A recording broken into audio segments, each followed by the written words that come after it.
PM, out na natin sa work. Konting overtime kasi may mga tinapos na nagawain. Hindi naman deadline pero kailangan ko lang tapusin para wala na akong iisipin pagdating sa bahay. So para hindi na rin mapagalitan. Yun lang guys. Update na lang mamaya sa bahay. So gagawin natin workout natin mamaya. Kain, matulog, skincare, yun lang.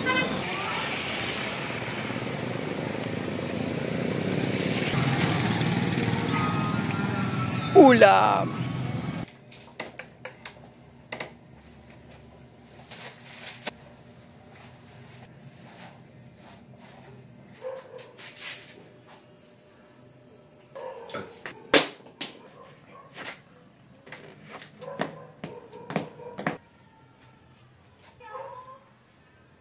Four, 1, 2, 5, 6, 7, 5, 6, 7.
Hindi nga pala ako nakapag-walking kanina umaga kasi medyo late ako nagising.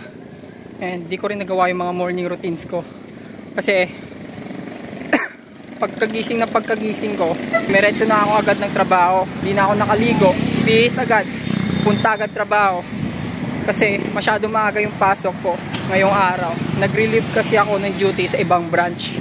Unlike kapag dun sa branch namin, manage ko yung oras ko. Kasi nga may nagawa na akong schedule kapag opening or closing yung shift ko na magagawa ko lahat ng mga routines ko. And yun, ngayon babawi tayo ngayon. Kaya mabuti naman kasi maaga tayo dumating sa bahay. May oras pa tayo magawa yung iba nating gawain para maging valid tong araw na to. Yun lang.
Ngayon, may nabasa ako.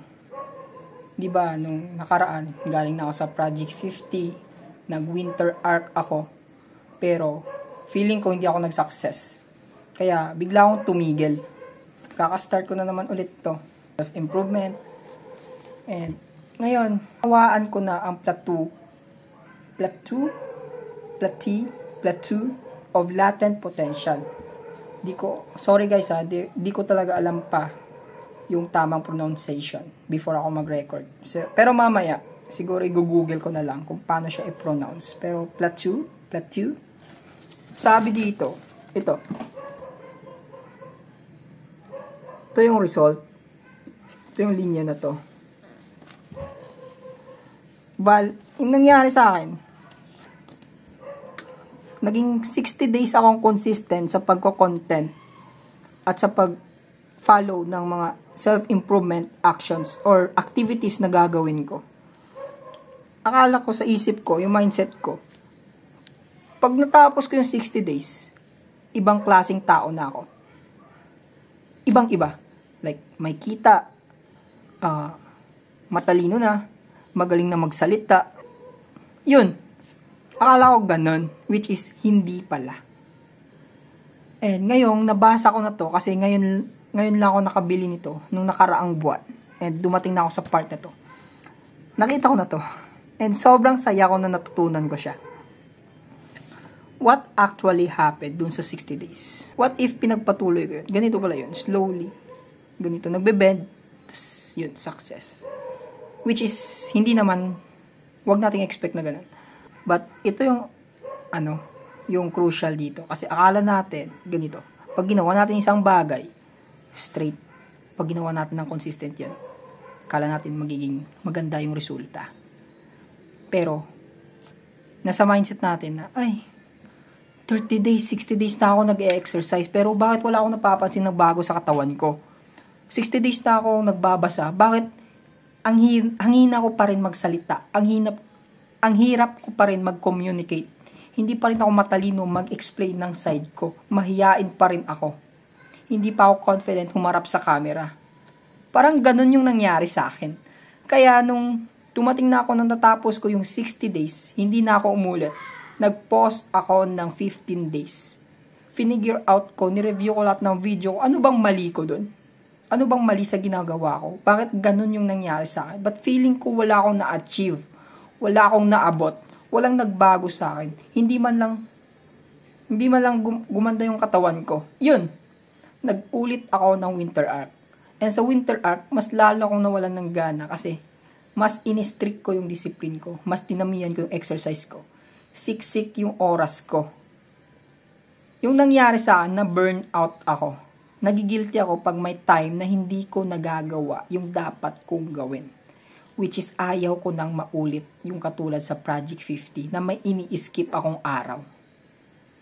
Bigla na naman akong tumigil. At ito ngayon, kakastart ko lang ulit ng panibagong self-improvement ko. Na sana ngayon, nalaman ko to before ako nag-start. Which is, hindi naman natin mawi-wish. Kasi, hindi naman tayo, nung nag-start ako, wala naman talaga akong pang-umpisa. Na kahit pera, ang dami kong excuse. Yung alam ko lang, yung ginagawa ko. Yung ginagawa ko lang, yung alam ko.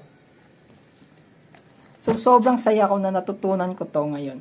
Kaya, share ko lang talaga yung na-experience ko. Kung ba't ko to ngayon ginagawa. And, masaya ako ngayon. And, feeling ko ngayon, meron akong slow mornings. Like, hindi ako nape-pressure. Hindi na ako nagra-rush na gagawin ko lahat ng bagay ko. Sobrang smooth, nagagawa ko lahat ng maayos at detalyado yung mga dapat kong gawin. And, fina-follow ko naman yung schedule na ginawa ko before ako nag-start nitong self-improvement. And sana, yung video na to, makapag-inspire ng iba na nasa down ng buhay nila, hindi nila alam yung gagawin nila, hindi sila confident, mahiyain sila kumausap sa camera, broke days, broken hearted, basta lahat ng hirap na nararamdaman nyo. Sana makatulong tong video ko para sa inyo and makapagbigay ng idea na kung paano makapagsimula ng self-improvement. Hindi rin ako magaling, hindi rin ako matalino, hindi ako magaling magsalita or mag-explain. Ginagawa ko lang yung best ko na i-explain itong mga ginagawa ko. Which is akala ko, magaling ako. Pero hindi naman, ha? So, yun lang. I believe na magiging valuable tong content ko ngayon in the future. And makikita ko yung sarili ko ulit. Masaya ako ngayon. Yun, salamat sa inyo. So, continue gagawin natin yung mga more evening routines natin.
Journal muna tayo bago matulog.